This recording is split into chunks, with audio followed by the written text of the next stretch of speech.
guys, gue Zanggi. Sebelumnya gue mau ngejelasin dulu kalau channel ini tuh channel buat gue nyimpen kayak data atau gue nyimpen catatan gue dalam bentuk video, dimana gue belajar dan gue coba sekalian belajar editing, sekalian belajar public speaking, sama ya sekalian buat nyimpen catatan gue belajar gitu loh. Catatan gue belajar, sesimpel itu doang. Sebenarnya nggak ada niat apapun untuk sharing, untuk so tau, gue cuman ngebikin video ini untuk catatan biar gue bisa konsumsi lagi gitu di kemudian hari gitu. Oke, jadi sebenarnya gue udah sering banget mempertanyakan tentang kehidupan gitu, tentang kehidupan yang mana hidup tuh kan banyak banget ya, kayak rasa bersalah, terus juga penderitaan, terus bahkan juga kematian gitu loh. Nah, jadi pertanyaan gue adalah, kok bisa gitu orang-orang tuh bertahan sampai umur 50 ke atas, misal 70 tahun, 100 tahun, dan mungkin ratusan tahun gitu loh. Kok bisa mereka bertahan hidup, kan padahal makin lama atau makin panjang umur kita, makin banyak penderitaan gitu kan, makin banyak kematian yang datang dari orang terdekat, makin banyak juga rasa bersalah, sama makin banyak juga penderitaan gitu loh. Nah, terus ada pertanyaan juga nih, gue sempat bertanya soal camp Nazi waktu Perang Dunia Kedua. Hitler itu kan kayak masukin orang-orang Yahudi dan yang lainnya ke camp konsentrasi camp konsentrasi Nazi. Itu ada di beberapa tempat. Nah, itu gue bertanya gitu, kayak kok bisa ya ada orang yang masih bisa bertahan hidup untuk disuruh kerja paksa, kok bisa gitu loh. Nah, akhirnya gue nemuin buku. Ini bukunya Man's Search for Meaning dari Viktor Frankl. Ini buku menurut gue bagus banget. Udah banyak juga rekomendasiin sama berbagai public figure kalau katanya buku ini tuh life changing gitu buat mereka. Dan ya, gue approve gitu, kalau gue approve soal public figure yang bilang kalau ini buku life changing, karena ya bener, ini life changing juga buat gue gitu bukunya. Di sini tuh Frankl atau Viktor Frankl tuh ceritain tentang pengalamannya di camp konsentrasi Nazi gitu. Dimana dia tuh dapat banyak banget siksaan, mulai dari verbal, mulai dari siksaan fisik juga gitu loh. Ya paling sering verbal, tapi gak sedikit juga gitu siksaan fisik. Terus disuruh kerja selama 12 jam sehari dan mungkin bisa lebih.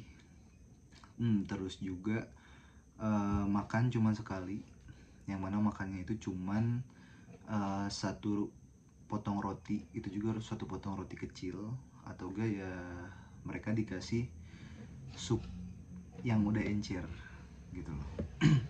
Itu udah jelas banget kan, kayak dari sesimpel penjelasan gue tuh itu deritanya kayak gimana gitu loh. Nah, terus juga mereka baca di buku Viktor Frankl kalau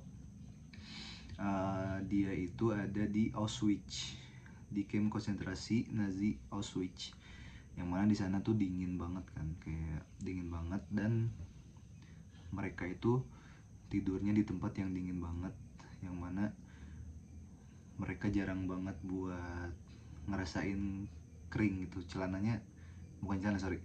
Sepatunya itu basah keringetan. Terus bayangin di sana dingin, pasti ada membeku-membukunya gitu loh.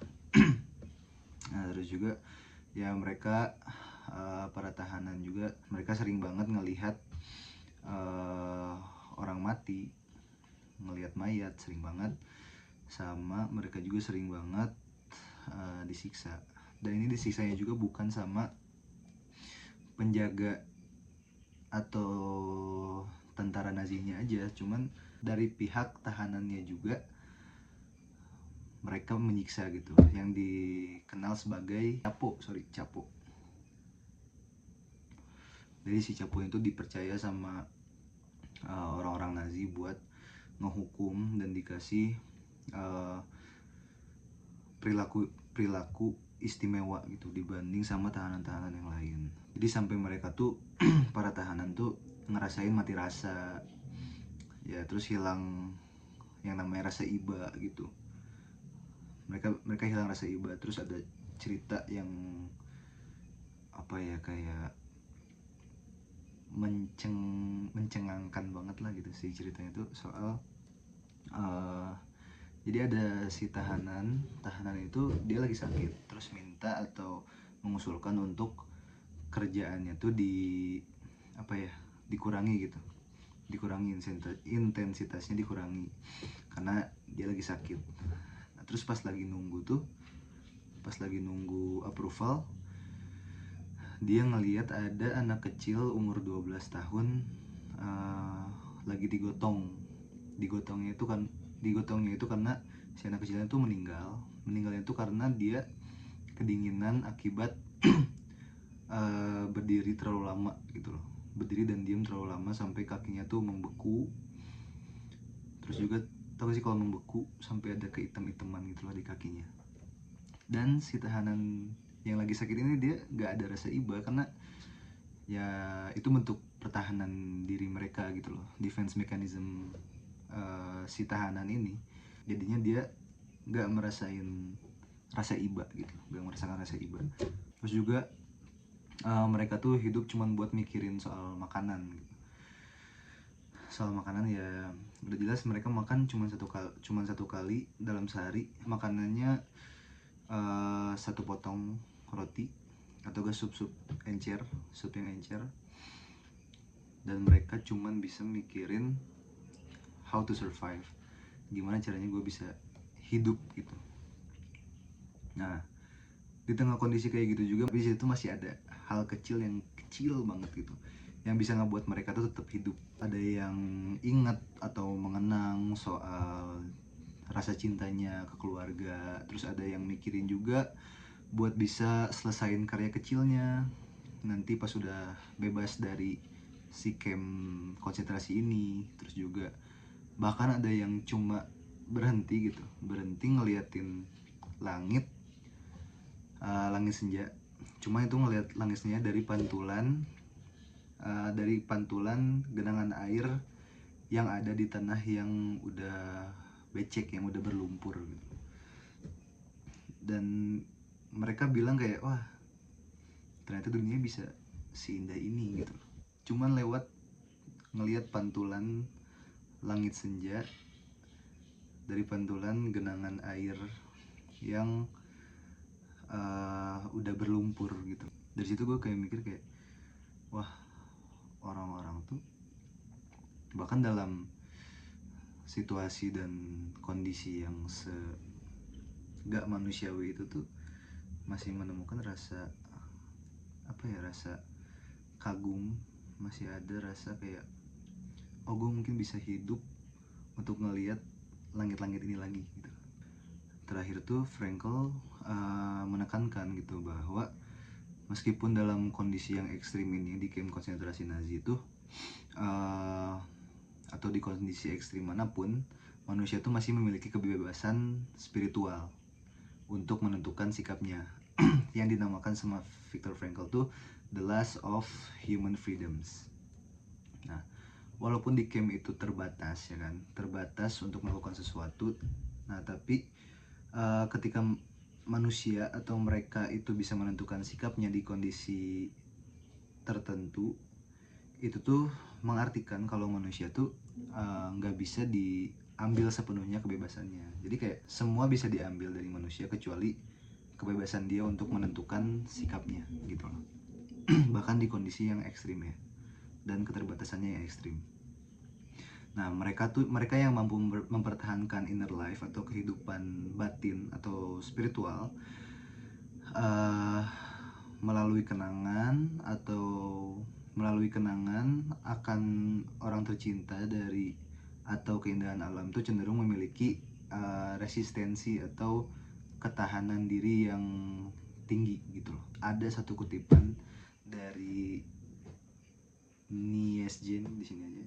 Nietzsche dia bilang, "He who has a why to live for can bear with almost anyhow."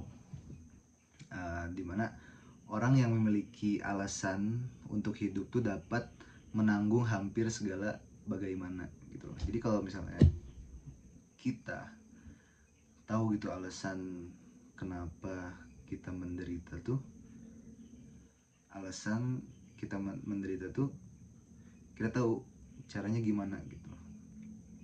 Kita tahu caranya gimana untuk menjalani hidup saat menderita. Dan kenapa gue bilang kayak secara general kayak gitu ya, karena manusia itu bisa menemukan meaning of life-nya melewati jawaban dari individu masing-masing. Jadi gue nggak bisa kayak menerka-nerka atau menentukan meaning of life dari tiap orang yang berbeda. Meaning of life gue gini, dari lu mungkin berbeda lagi. Terus waktu perang berakhir tuh, which means udah bebas, tahanan juga itu tuh kehilangan kemampuan untuk merasa bahagia. Ya udah jelas gitu kan, kayak ya mereka udah sering banget disiksa, udah sering banget ngeliat kematian, tiba-tiba bebas gitu. Tiba-tiba bebas, jadi gitu kayak gue harus gimana gitu loh, karena mereka udah banyak di prank juga, bukan prank ya bahasanya, cuman kayak Viktor Frankl bilang kalau ada namanya delusion of reprieve, kalau salah, delusion of reprieve. Jadi kayak mereka tuh berharap kalau suatu saat atau pas mau hukuman mati itu ada yang nyelamatin mereka gitu loh. Jadi kayak mereka udah terbiasa sama yang namanya harapan, tiba-tiba benar-benar bebas tuh, gue harus gimana, gue harus bahagia, harus gimana gitu loh. Selain itu, ketika mereka bebas juga, mereka kecewa gitu, karena dunia luar tuh nggak seindah sama harapan yang dibayangin gitu waktu selama mereka tersiksa di camp. Viktor Frankl juga bilang kalau penggerak utama manusia itu tuh adalah will to meaning, yang artinya itu keinginan akan makna. Jadi ya yang mana ini adalah lanjutan dari penekanan dari Freud, yang mana itu Freud bilang kalau dorongan manusia itu will to pleasure. Terus kalau Adler tuh di psikologi kepribadian will to power. Nah sedangkan Viktor Frankl tuh menekankan will to meaning, yang mana itu keinginan akan makna.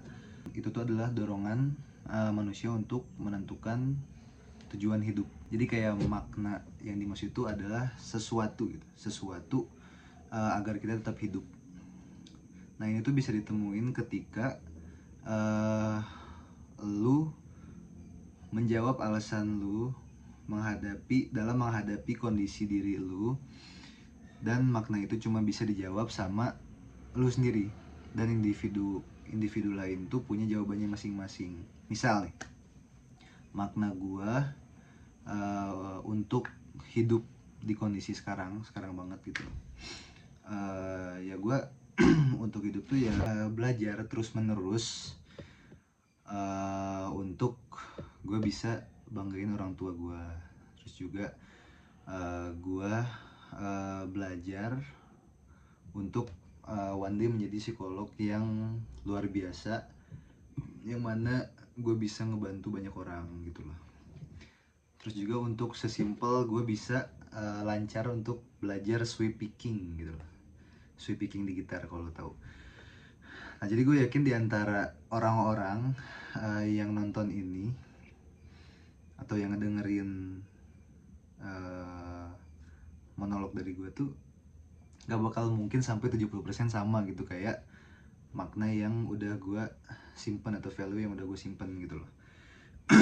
Jadi kalau kita gak mau untuk mencari makna atau menjawab makna dari kondisi yang ada saat ini, terus ya siapa lagi gitu loh, cuma lu doang yang bisa gitu loh, cuma lu doang yang bisa. Dan dunia itu kan tadi yang gue bilang, dunia itu penuh dengan penderitaan, dunia itu penuh dengan siksaan gitu loh. Jadi kalau hidup tanpa makna tapi lu kesiksa tuh gimana gitu? Coba jelasin, tanpa ada makna lu kesiksa gimana gitu loh caranya untuk hidup. Jadi at least ketika kita kesiksa tuh kita punya pegangan, yaitu makna yang kita pegang atau value yang kita pegang gitu loh. Nah, Frankl juga menolak konsep keseimbangan tanpa stres. Banyak banget isu soal kayak bisa nggak sih hidup nggak stres atau enggak, ya kayak banyak banget lah orang-orang bilang kalau bisa nggak sih hidup tuh tanpa stres gitu, atau kayak aduh capek, aduh buat apa sih stres gitu, hidup tuh seimbang aja lah, nggak usah ada stres. Nah, Frankl tuh menolak konsep itu. Jadi dia percaya kalau manusia tuh butuh stres, tapi stresnya yang sehat antara tujuan yang ingin dicapai. Jadi stres itu tuh harus align dengan tujuan, atau ya tujuan dari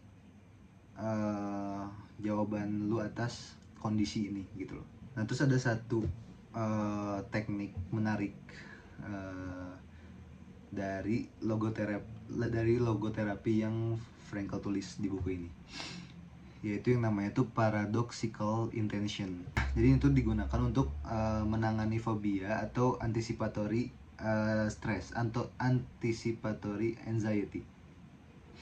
Jadi kayak pasien tuh diminta untuk justru menginginkan untuk melakukan hal yang tidak dia inginkan atau hal yang mereka takuti. Misal penderita insomnia, atau misal lu susah tidur gitu loh, lu susah tidur terus kalau pakai teknik ini tuh kita diminta sama si terapis ini atau sama orang yang menggunakan logoterapi ini tuh minta kita buat berusaha untuk gak tidur gitu loh. Nah, terus juga yang berusaha untuk gak tidur. Jadi kayak semakin kita gak tidur, makin kita mikir gue mau tidur, gue pengen terus bangun, lama-lama tidur gitu loh. Ini menurut Viktor Frankl dalam teknik paradoxical intention. Terus ada juga yang menarik itu dimana saat itu tuh temannya Frankl yang mana dia juga seorang dokter, gue nggak tahu, gue lupa namanya siapa, seorang dokter itu menanggapi orang yang gagapnya tuh gagap parah gitu, kayak susah banget bukan susah, gagapnya tuh gagap yang udah tingkat tinggi lah gitu loh. Nah, jadi si orang gagap ini tuh bilang kalau dia tuh gak pernah lancar ngomong sama orang kecuali sekali. Itu tuh waktu dia lagi kecil, dia naik kendaraan umum dan dia nggak ada uang untuk bayar kendaraan umum itu. Nah, dia akhirnya niatin kayak bakal bilang sambil ngomongnya gagap gitu. Dia udah niatin mau ngomong gagap dan bilang kayak, "Pak, saya nggak ada uang, saya cuma anak kecil," gitu. Nah, tapi surprisingly dia ngomongnya itu malah lancar gitu. Terus juga Frankl tuh mengakui bahwa hidup tuh nggak selalu indah, nggak mungkin lah kayak lu hidup untuk mencari happiness, lu mencari untuk bahagia. Dan justru Frankl bilang kalau bahagia itu cuman bisa dijadiin sebagai sebagai bonus aja gitu loh. Karena ya hidup tuh nggak selalu indah, hidup tuh banyak banget penderitaan gitu loh. Nah, jadi Frankl tuh merumuskan ada yang namanya the tragic triad. Itu ada 3 yang di awal gue udah sebutin tuh, ada pain atau penderitaan, terus juga ada guilt, rasa bersalah, sama death atau kematian. Nah, jadi dalam bukunya Viktor Frankl dia bilang kalau logoterapi itu tuh mengajarkan tragic optimism, yaitu sebuah optimisme di tengah tragedi. Jadi ini bukan toxic positivity ya. Nah, jadi caranya itu adalah dengan mengubah penderitaan menjadi prestasi. Gue pernah ngedenger atau konsumsi di konten mana gitu loh, ada orang yang dia tuh terlahir buta gitu. Dia terlahir buta dan dia bilang kalau dia tuh bersyukur gitu. Dia bersyukur kalau dia tuh buta karena dia ngerasa kayak oh gue dijauhi dari dosa-dosa mata gitu. Dimana dia bisa ngelihat kalau dia nggak buta nih, dia mungkin aja untuk ngelihat hal-hal haram gitu loh. Dan itu yang diartikan sebagai penderitaan menjadi prestasi. Terus juga ada rasa bersalah. Rasa bersalah itu diubah menjadi kesempatan untuk memperbaiki diri. Ya udah gampang banget lah kalau rasa bersalah, ya kita perbaiki diri lagi aja. Terus Viktor Frankl, ada satu kutipan dari Viktor Frankl, dia bilang kalau hiduplah seakan-akan lu hidup untuk kedua kalinya, dan juga bertindaklah seakan-akan lu udah siap gitu. Lu siap untuk melakukan kesalahan yang pertama kalinya. Nah terus ada kematian. Nah kematian itu digambarkan sama Viktor Frankl sebagai kefanaan hidup. Kefanaan hidup itu menjadi dorongan untuk mengambil tindakan yang bertanggung jawab sekarang juga gitu. Jadi ada cerita yang menurut gue ini deep banget. Jadi Viktor Frankl waktu udah bebas tuh, dia menangani klien yang seorang rabi. Nah dia tuh mengeluhkan bahwa istri sama 6 anaknya itu meninggal. Nah dia mereka tuh meninggalnya di kamar gas yang ada di kamp konsentrasi Nazi itu. Terus istri yang kedua ini tuh mandul. Nah jadi si seorang rabi ini adalah seorang Yahudi Ortodoks, dan dia tuh menganggap dirinya itu menyedihkan karena dia nggak punya anak laki-laki yang bisa kayak mendoakan atau membacakan kadish untuk dirinya kalau si rabi ini tuh meninggal. Nah terus si rabi juga sedih karena menganggap kalau istri dan anak-anaknya itu martir atau meninggalnya tuh dalam keadaan tersiksa dan dianiaya gitu loh. Dan dalam kepercayaan dia tuh itu udah pasti masuk surga. Dan si rabi ini tuh merasa kalau dia tuh banyak banget dosa dan kayak ngerasa nggak cocok lah atau nggak sebadan lah kalau ditempatkan di tempat yang sama gitu loh, di surga. Nah terus ini gongnya tuh Frankl menjawab, dia bilang kayaknya itu makna hidup kamu deh, kayaknya itu tanggung jawab kamu deh, terus kayaknya itu alasan kamu untuk hidup lebih lama dibanding anak-anak kamu deh, karena melalui penderitaan yang panjang itu tuh bisa ngebuat kamu lebih layak berada di surga bareng sama istri yang pertama dan ke-6 anak yang lainnya. Jadi sekali lagi ini gue cuman review dari buku ini, dari Search for Meaning. Terus gue baca 2 artikel yang nanti gue bakal simpen referensinya di video terakhir, di akhir video, di akhir video soal logoterapi, soal tragic optimism. Ya jadi kayak gitu aja ya, semoga bermanfaat untuk kalian atau untuk diri gue juga gitu loh. Jadi kita balik lagi ke pesan yang udah gue sampaikan di pertengahan video yang dari Nietzsche itu, yang di sini dari Nietzsche. He who has a why to live for can bear with almost anyhow.